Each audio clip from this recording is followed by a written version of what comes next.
February 1959. 9 experienced Soviet hikers cut their way out of their tent in the middle of the night and ran barefoot into -40°C darkness. They never made it back. What made them choose freezing to death over staying inside? This wasn't a group of weekend amateurs caught off guard by weather.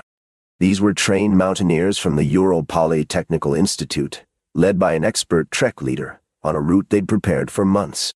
Something in that tent, on that night, convinced every single one of them that certain death in a blizzard was preferable to staying put. In the next 10 minutes, you'll understand why this incident remains officially classified as undetermined circumstances more than 6 decades later, and why every theory that seems to explain it falls apart under scrutiny. The Ural Polytechnical Institute wasn't training casual hikers. This was one of the Soviet Union's premier technical universities, and its trekking club held itself to rigorous standards that would make modern outdoor organizations look relaxed by comparison. Igor Dyatlov, the 23-year-old leader, had already completed numerous difficult winter expeditions across the Urals. His team wasn't chosen randomly. Each of the 9 members had significant mountaineering experience, winter survival training, and the physical conditioning required for what the Soviet system classified as Category 3 difficulty, the highest rating available at the time. Think of it as the difference between a casual hike and attempting a technical alpine route where errors don't just end your trip, they end you. The route they planned would take them through the northern Ural Mountains, a region known for brutal weather but well within their documented capabilities. They'd filed proper paperwork, notified authorities of their intended path, and packed equipment appropriate for extended exposure to extreme cold. Their departure in late January 1959 followed standard protocols. These weren't thrill-seekers pushing beyond their limits. They were executing a challenging but manageable expedition with the kind of preparation that's supposed to prevent disasters. Which makes what happened next considerably harder to explain with simple negligence or panic. On the 1st of February 1959, the group established camp on the eastern slopes of Kholat, Syakhl, a mountain whose name translates from the local Mansi language as Dead Mountain. Before you get excited about ominous names predicting doom, understand that roughly half the geographic features in remote Siberia have names like Cursed Ridge or Valley of No Return. It's less prophecy and more blunt geographic description by people who didn't romanticize nature. The campsite itself showed no signs of poor judgment. They'd pitched their tent in an area with reasonable wind protection, secured it properly against the slope, and settled in for the night. Weather conditions were harsh but expected for the region and season. Heavy snowfall, strong winds, and temperatures dropping to -40°C were exactly what they'd trained for and equipped against. Their tent was a standard Soviet military-grade canvas design, the kind that had protected countless expeditions in identical condition. Inside, they had sleeping bags rated for extreme cold, adequate food supplies, and the layered clothing system that separated experienced winter campers from frozen corpses. Everything about their last known safe moment was textbook correct. That's what the search teams would later confirm from the campsite condition. These weren't people caught unprepared by sudden weather changes or equipment failure. The setup was solid right up until the moment it wasn't. But the professional setup makes what happened next even stranger, because these people knew exactly what they were choosing when they cut their way out. Here's where the incident stops being a tragic accident and becomes genuinely strange. Sometime during the night of February 1st or early morning of February 2nd, every member of the group cut their way out of the tent from the inside using knives. Not untied the flaps. Not opened the entrance. They sliced through the canvas in multiple places and fled into the blizzard.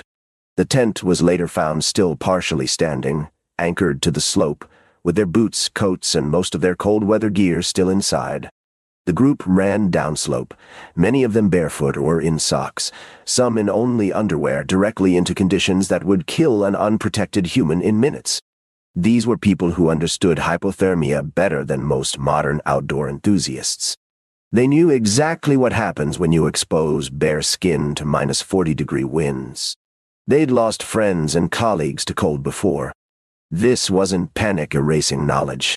This was knowledge being overridden by something they perceived as more immediately threatening than certain death by freezing. Consider what that means practically. You're in a tent with 8 companions. You've all trained together. You trust each other's judgment. You're warm, protected, and safe from the elements.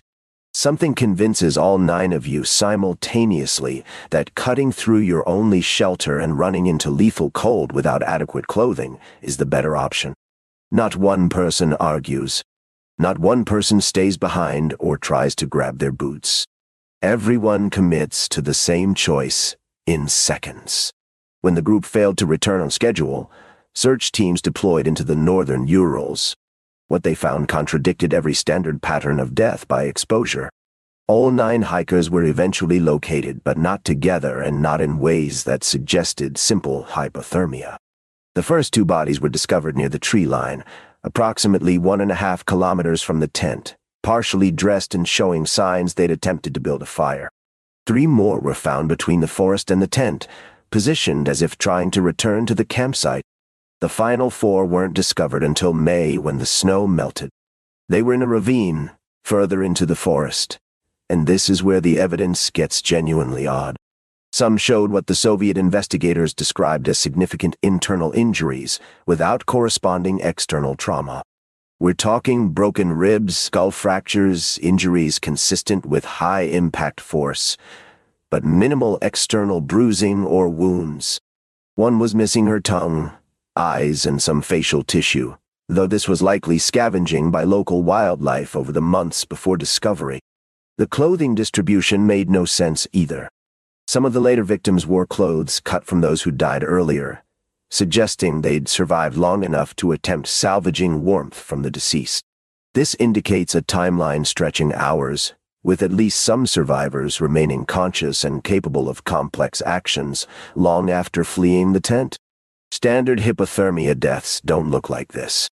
And that scattered contradictory evidence is exactly why every theory about what happened manages to be both convincing and insufficient at the same time.